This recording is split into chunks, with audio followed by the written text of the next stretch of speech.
Chemistry को कैसे पढ़ना है 6 सिंपल स्टेप्स मैं आप लोगों को बताऊंगा। 300 स्टूडेंट अभी देख रहे हैं, आप लोग बहुत ध्यान से देखिएगा।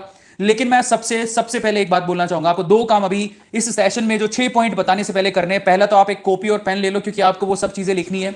वो 6 पॉइंट आप लोगों को लिखने हैं ताकि आप फॉलो कर सको उन पॉइंट्स को और ऑर्गेनिक केमिस्ट्री को अच्छे से कर सको। तो प्लीज आप कॉपी पेन लेके बैठो। शुरू करते हैं। आज का टॉपिक क्या है, किस तरह से हम लोग ऑर्गेनिक केमिस्ट्री को कवर करें।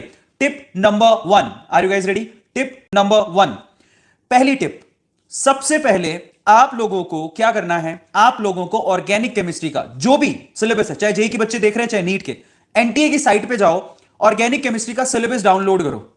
मैं आप सबसे पहला काम, सिलेबस डाउनलोड करो एनटीए की साइट पे जाके तुरंत, और उस सिलेबस के हिसाब से तैयारी करो। क्योंकि ऑर्गेनिक, टिप नंबर 2 पर आते हैं। अब टिप नंबर 2 पे ध्यान से सुनिएगा। जब आप सिलेबस डाउनलोड कर लो तो वाकई में ऑर्गेनिक केमिस्ट्री को अच्छे से समझने का सबसे बढ़िया तरीका यह है कि आप लोग जितना समय बिता सको आपके बेसिक चैप्टर पे बिताओ ऑर्गेनिक केमिस्ट्री का, जिसका नाम है जीओसी। जहां will talk about third point, तीसरा पॉइंट क्या है जरा आप चेक करो।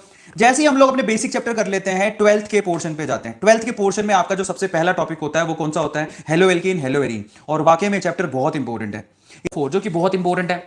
अब आपको क्या करना है ऑर्गेनिक केमिस्ट्री में, जब आप आगे जाओगे, और इनफैक्ट 11th में बहुत सारी नेमिंग केमिकल रिएक्शन आती है। जैसे 11th में अब आपको क्या करना है, जब आप थ्योरी अच्छे से पढ़ रहे हो, एनसीईआरटी से अच्छे से थ्योरी पढ़ रहे हो, प्रैक्टिस के लिए आपने कॉपी लगा ली, थ्योरी और प्रैक्टिस के लिए कॉपी लगाने के बाद आप क्लासेस में अच्छे से पढ़ रहे हो, रेगुलरली पढ़ रहे हो, उसके बाद अपने को जरूरत पड़ेगी किसकी? क्वेश्चन के प्रैक्टिस करने की। जब तक आप क्वेश्चन के प्रैक्टिस नहीं करोगे, सारी थ्योरी पढ़ी हुई, चाहे फिजिक्स हो, बायो हो, केमिस्ट्री हो, बीमारी है, कोई मतलब नहीं है।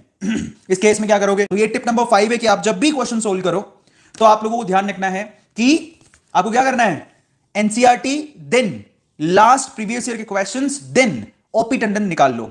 ये 5 सुपर टिप मैंने आपको बताएं। अब last but not the least, छठा टिप। एक बात हमेशा याद रखना बच्चों, जिंदगी में सक्सेस उसी को मिलता है जो अच्छा सोचता है, अच्छा बोलता है, अच्छे काम करता है और अपने फ्यूचर के लिए अच्छी तरीके से मेहनत करता है।